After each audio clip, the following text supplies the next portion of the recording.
President Obama on Wednesday met with executives from the nation's 19 biggest financial firms. Now, why did he do that? Because they're the ones who control both parties. So President Obama invited them in and said, hey, can you just pull on that leash a little bit for the Republicans and get them to heel? And they said, well, we don't want a government shutdown. That hurts business. We certainly don't want to mess with the debt ceiling. That could be devastating to Wall Street.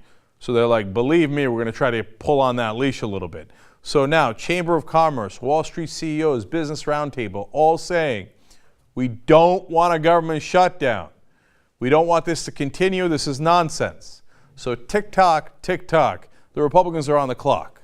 So yes, they still have some very wealthy donors like the Koch brothers, et cetera, that encourage their Tea Party antics.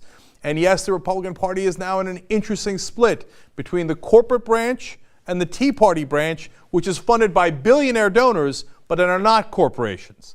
So now the Democratic Party, meanwhile, who used to have some that were in the corporate branch, along with the Republicans, and some who were progressives, well, the progressive branch is almost non-existent now. There's a few brave souls left in there, the Bernie Sanders, the Keith Ellisons of the world, but President Obama is squarely with what used to be the old Republican mainstream and the corporate side. So he pulls in his corporate buddies and says, hey guys, we had a deal, man. Remember, I gave you everything you wanted. Now you got to make sure that these guys don't go crazy, and they're going to try. So here's a report on how that's going. The Chamber of Commerce has sent a letter to Congress signed by about 250 business groups urging no shutdown and warning against a debt ceiling crisis that they say could lead to an economically disastrous default.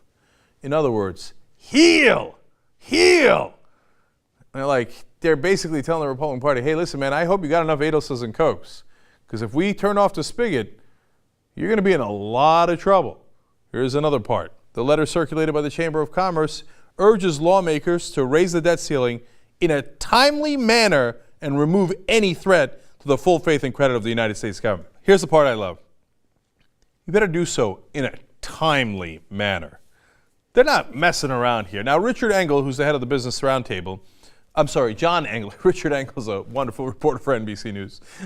Okay, one of the few they have.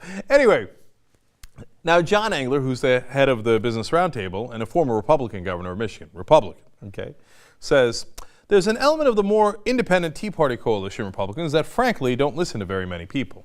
He doesn't say that in a friendly way. He says that you want that Business Roundtable money to keep, raining on you. This is not the way to do it, okay?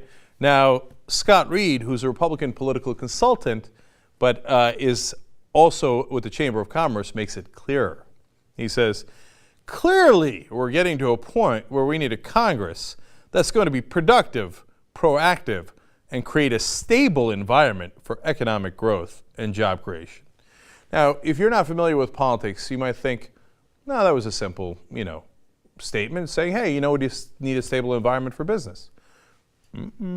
If you're familiar with politics, that was a clear and massive threat to the Republicans.